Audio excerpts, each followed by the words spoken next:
کفارے میں ضامن بنانا، اس کا شرعاً کیا حکم ہے؟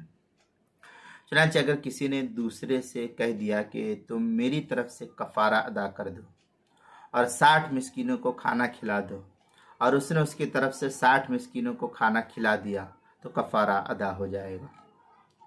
اور اگر ضامن بنائے بغیر کسی نے اس کی طرف سے 60 مسکینوں کو کھانا کھلا دیا تو کفارہ اس صورت میں ادا نہیں ہوگا، کیونکہ اس کی اجازت نہیں تھی۔